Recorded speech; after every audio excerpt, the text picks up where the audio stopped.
Assalamualaikum warahmatullahi wabarakatuh. Perkenalkan kami mahasiswa Universitas Pamulang, Prodi Akuntansi dari kelas 04 AKM 2022. Di sini kami akan membawakan materi mengenai emosi dari suasana hati. Apa sih itu emosi? Secara umum, emosi yaitu perasaan-perasaan intens yang ditunjukkan kepada seseorang ataupun sesuatu. Dan menurut para ahli, Linschoten Sundari 2005 menjelaskan bahwa emosi manusia dalam gaya dibagi menjadi 3 kategori, yaitu humor, emosi itu sendiri, dan emosi. Apa sih ciri-cirinya? Ciri-cirinya yaitu disebabkan oleh kejadian-kejadian spesifik, sangat cepat dalam durasi, bersifat spesifik dan banyak, seperti kemarahan, rasa takut, rasa sedih, bahagia, rasa jijik, dan juga lain sebagainya. Biasanya disertai ekspresi wajah yang jelas dan juga bersifat orientasi tindakan. Selanjutnya, suasana hati. Apa sih suasana hati? Suasana hati dapat diartikan sebagai perasaan-perasaan yang cenderung kurang intens dibandingkan dari emosi, dan seringkali tanpa rangsangan kontekstual. Menurut Clark 2005, suasana hati adalah keadaan emosional yang mencerminkan keadaan mental seseorang pada titik waktu tertentu. Untuk ciri-cirinya, ciri-ciri suasana hati yaitu penyebabnya seringkali umum dan kurang jelas, berakhir lebih lama dari emosi, lebih umum dua dimensi utama yaitu afek positif dan afek negatif. Biasanya tidak diindikasikan dengan ekspresi wajah yang jelas dan juga bersifat kognitif.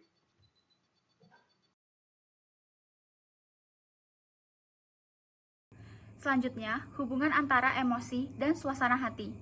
Emosi adalah reaksi seseorang atas suatu peristiwa, sedangkan suasana hati biasanya tidak ditujukan pada orang atau acara. Penampilan keduanya menunjukkan bahwa ada hubungan antara emosi dan suasana hati. Keduanya saling mempengaruhi. Misalnya, ketika Anda mendapatkan pekerjaan impian, Anda dapat menciptakan emosi bahagia yang membuat Anda dalam suasana hati yang baik selama berhari-hari. Sumber-sumber emosi dan suasana hati, yaitu kepribadian, stres, aktivitas sosial, gender, tidur, olahraga, cuaca, dan usia. Fungsi emosi dalam kehidupan sehari-hari. Emosi membantu kita dalam memberi makna dalam setiap peristiwa kecil di hidup kita. Selain itu, emosi juga berperan dalam menganalisis situasi sosial terutama di lingkungan kantor, dan emosi itu sendiri dapat menghasilkan output yang positif. Pengaplikasian perilaku organisasional terhadap emosi dan suasana hati. Pengambilan keputusan. Yang pertama, emosi positif dapat meningkatkan keterampilan pemecahan masalah serta memahami dan menganalisis informasi baru. Yang kedua, orang menggunakan hati mereka dan kepala mereka ketika mengambil keputusan. Dan yang terakhir, kegagalan untuk menggabungkan emosi dan suasana hati ke dalam penelitian terhadap pengambilan keputusan akan menghasilkan pandangan yang tidak lengkap dan seringkali tidak akurat. Kreativitas. Yang pertama, menurut sejumlah peneliti, orang yang berada dalam suasana hati yang baik lebih kreatif dibandingkan orang-orang yang berada dalam suasana hati yang buruk. Yang kedua, mereka menghasilkan lebih banyak ide dan cenderung dapat mengidentifikasi lebih banyak pilihan kreatif terhadap masalah. Melanjutkan materi dari slide berikutnya, di sini saya akan menjelaskan tentang pengaplikasian perilaku organisasional terhadap emosi dan suasana hati. Yang selanjutnya di sini ada motivasi, di mana umpan balik menguatkan suasana hati positif yang kemudian dapat membuat orang berkinerja lebih baik lagi. Yang kedua, ada sebuah penelitian menegaskan pengaruh suasana hati dapat memotivasi dan menyatakan bahwa organisasi-organisasi yang mempromosikan suasana hati positif di tempat kerja lebih berkemungkinan mempunyai angkatan kerja yang lebih termotivasi. Selanjutnya di sini ada kepemimpinan, di mana kepemimpinan Untuk memimpin orang lain adalah sebuah kualitas fundamental yang dicari organisasi-organisasi dalam karyawan mereka. Yang selanjutnya, para pemimpin yang efektif mengandalkan daya tarik emosional untuk membantu menyampaikan pesan-pesan mereka. Dan yang terakhir ada para eksekutif perusahaan mengetahui pentingnya kandungan emosional jika menginginkan para karyawan mempercayai visi dan misi mereka atas masa depan perusahaan dan menerima suatu perubahan. Selanjutnya di sini ada konflik antar personal, di mana jarang ada isu yang terkait dengan emosi selain topik konflik antar personal.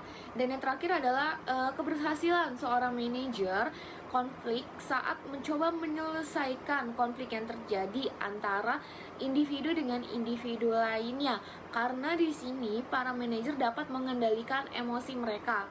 Selanjutnya ada negosiasi, di mana negosiasi adalah sebuah proses emosional. Beberapa penelitian menunjukkan bahwa negosiator yang memiliki keuntungan atas lawan mereka.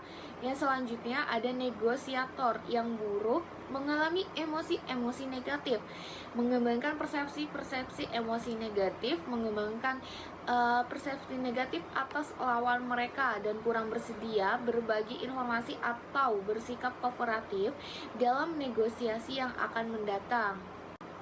Selanjutnya, ada pengaplikasian perilaku organisasional terhadap emosi dan suasana hati dalam pelayanan pelanggan, di mana keadaan emosional seorang pekerja mempengaruhi pelayanan pelanggan yang berpengaruh terhadap tingkat pengulangan bisnis dan tingkat kepuasan para pelanggan.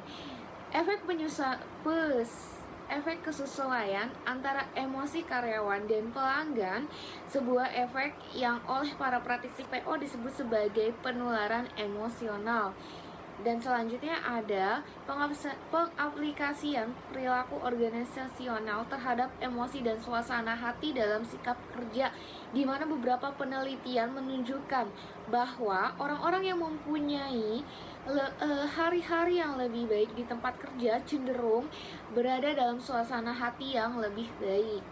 Jadi pada kesimpulannya, sebuah pimpinan dan manajer suatu organisasi jika mengharapkan pencapaian kinerja maksimal di organisasinya, maka upaya yang paling tepat dilakukan adalah membina diri sendiri dan membina para SDM yang ada di perusahaan tersebut agar memiliki kecerdasan emosi yang cerdas. Kecerdasan emosi tidak baik adalah suatu keadaan yang mampu memahami diri dan orang lain secara sesuai, memiliki jati diri, kedewasaan, tidak iri hati, tidak mudah marah, dan sifat-sifat emosi lainnya yang dapat mempengaruhi hasil kinerja kita. Mungkin sekian penjelasan dari kelompok kami.